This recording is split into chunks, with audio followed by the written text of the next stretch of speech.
हर साल हम नर्मदा जयंती मनाते हैं, लेकिन सोचिए नर्मदा की परवाह हमें कितनी है।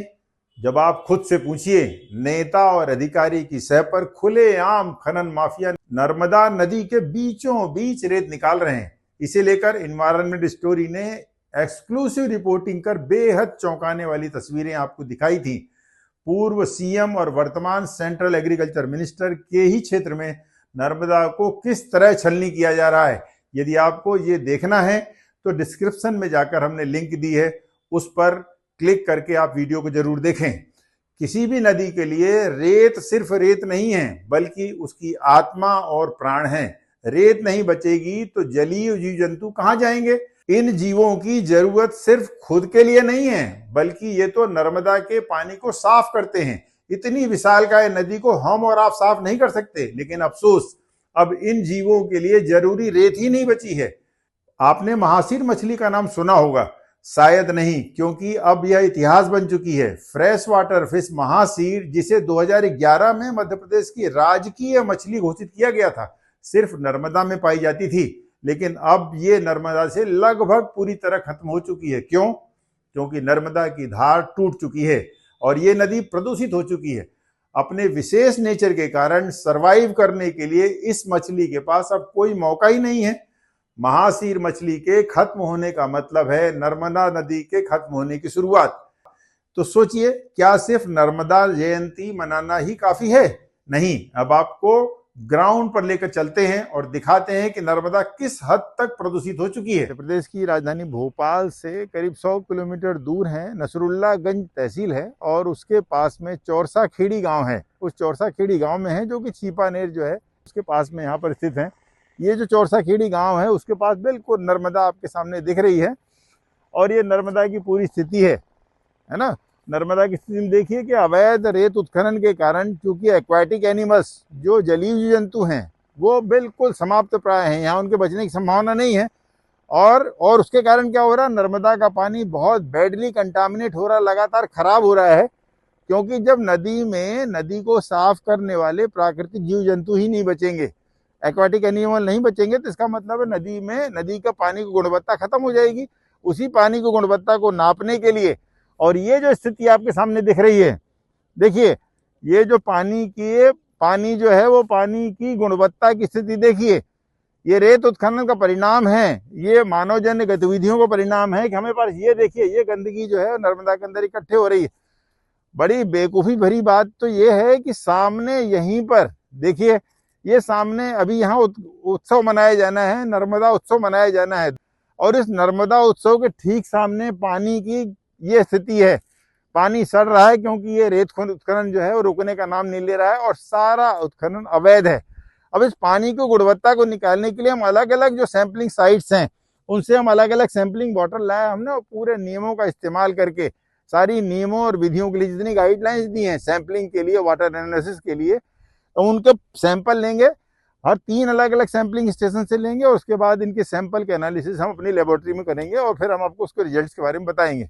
ये हमारे पास सैंपलिंग स्टेशन हैं, और सभी के लिए हमने कोड बना रखा है। उन तीनों को लेकर के हम इसका देखते हैं। पानी को यदि प्राकृतिक रूप से देखिए तो पानी को देख के ही लग जा रहा है कि पानी जो है वैसे तो वो एल्गल पानी है, लेकिन उसके अंदर बहुत बुरी तरह से काई वगैरह जो है, बहुत सारा सेडिमेंट्स डिपॉजिट हो गया है।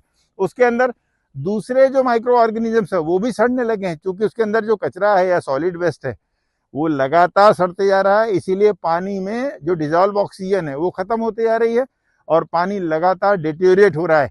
इस सब के पीछे जो बड़ा कारण है वो ये सैंड माइनिंग है, जो आपके सामने दिख रही है। जो विशाल सैकड़ों की संख्या में जो सैंड माइनिंग चल रही है, उसमें उसके कारण जलीय जीव जंतु यहाँ समाप्त हो गए हैं, और इसीलिए पानी को साफ करने वाले, काई को खाने वाले, ये जो एल्गी वाटर है उस पानी को खाने वाले जो है वो सब कुछ नहीं बचे हैं जीव जंतु, और इसीलिए पानी इस रूप में दिखता है। अब हम इसकी सैंपलिंग जो है उसको बनाते हैं लेकर के, देखिए, ताकि हम इसको टेस्ट कर सकें। तो पानी की जो सैंपलिंग है, जो पानी का जो वाटर क्वालिटी है, यूँ तो नर्मदा का पानी ये क्लेम किया जाता है कि नर्मदा का पानी जो है वो एक कैटेगरी का पानी है, लेकिन एक कैटेगरी का पानी होता है तो इसका मतलब ये पानी जो है वो सीधे पिया जा सकता है, ऐसी स्थिति नहीं है। पानी को देख के लग रहा है कि पानी जो है सी कैटेगरी के नीचे है। कहिए जो यहाँ जो स्थिति है पानी, वो तो डी कैटेगरी का पानी है, और डी कैटेगरी के पानी से तो स्नान भी नहीं किया जा सकता। कहीं कहीं पर जहाँ पर जंगलों के बीच में नर्मदा होगी वहां पर पानी हो सकता है ए से बी क्वालिटी का हो, लेकिन यहाँ तो पानी देख करके कोई थोड़ा भी आंख होगी तो वो तो इस पानी को पीने का सवाल नहीं, नहा भी नहीं सकता इस पानी को। इसको देखिए, पास से दिखाइए, मैं तो कैमरामैन साहब से रिक्वेस्ट करूंगा, दिखाइए इस पानी को, जिस पानी को हम सैंपलिंग कर रहे हैं, और इतने भयानक कचरे और इनके बीच में इस पानी को तो क्या कोई आदमी आचमन करना भी पसंद नहीं करेगा। और ठीक उसी के सामने ये नर्मदा उत्सव मनाए जाने का पूरा प्रांगण चल रहा है। तो साथियों, हम दूसरे लोकेशन पर आ गए हैं और नर्मदा के पानी का सैंपल जो है वो इकट्ठा कर रहे हैं ताकि हम आपकी इसकी एनालिसिस करके इसकी रिपोर्ट आपको बता सकें। कहना ना होगा कि पहले जो हमने सैंपलिंग स्टेशन देखा था उससे यहाँ के पानी की गुणवत्ता कोई खास अंतर नहीं है, और हो सकता है कि पानी की गुणवत्ता समान हो। क्यों? इसीलिए क्योंकि दोनों ही जगह बहुत बड़ी मात्रा में जो है वो सैंड माइनिंग चालू है, और उसके लिए कहीं कोई रुकावट नहीं है। जहाँ जहाँ कहीं भी आप देखेंगे सैंड माइनिंग हो रही है, वहाँ पर स्थिति जो है इससे अलग नहीं हो सकती। तीसरे सैंपलिंग स्टेशन पर आ गए हैं और उससे पास यहाँ जो नर्मदा है, और नर्मदा के पानी का हम सैंपल निकाल रहे हैं ताकि हम पानी की गुणवत्ता को निकाल सकें। ये तीसरा सैंपलिंग स्टेशन है जहाँ पर हमने तीसरे सैंपल को इकट्ठा किया है। अब इन तीनों सैंपल को लेकर के हम अपनी जो खुद की लैब है, जनता की लैब, वहाँ पर हम इसकी एनालिसिस करेंगे, और उसके बाद हम ये बताने की स्थिति में होंगे कि जो पानी यहाँ के लोग पी रहे हैं, सैंड माइनिंग के उसके ऊपर कितना प्रभाव पड़ रहा है, पानी की गुणवत्ता कितनी बची है, कितना वो पानी पोर्टेबल बचा है और कितना पानी जहरीला हो चुका है। दोस्तों, हमने 3 जगहों से पानी के सैंपल लिए। पहला चौरसा खेड़ी, जहां नदी अब थकान महसूस कर रही है। दूसरा होशंगाबाद, जहां पानी की आत्मा ही खत्म हो चुकी है। और तीसरा शाहगंज, जहां नदी के अस्तित्व पर ही सवाल आ गया है। हमारी टीम ने खुद पानी के सैंपल की जांच की। अपनी जनता की लैब में जो नतीजे सामने आए हैं वो चौंकाने वाले हैं। तैयार हो जाइए, क्योंकि ये रिपोर्ट आपकी आंखें खोल देगी। दोस्तों, पानी की आत्मा होती है घुलित ऑक्सीजन, लेकिन चौरसा खेड़ी और होशंगाबाद के पानी में ये आत्मा लगभग मर चुकी है। नियमानुसार यह 5 मिलीग्राम प्रति लीटर होनी चाहिए, लेकिन यहां मिली सिर्फ 4.12 और 4.05 मिलीग्राम। इसका मतलब क्या है? इसका मतलब है नर्मदा का पानी अब जिंदा नहीं है, ठोस कचरा और गंदगी से गला रही है। और अगर ऐसा ही चलते रहा तो जलीय जीवों के लिए यह एक कब्रगाह बन जाएगा। अब बात करते हैं बीओडी यानी बायोकेमिकल ऑक्सीजन डिमांड। नदी के लिए 3 मिलीग्राम प्रति लीटर या कम होने की बजाय चौरसा खेड़ी और होशंगाबाद में यह मान क्रमशः 7.21 और 6.51 मिलीग्राम प्रति लीटर पाया गया।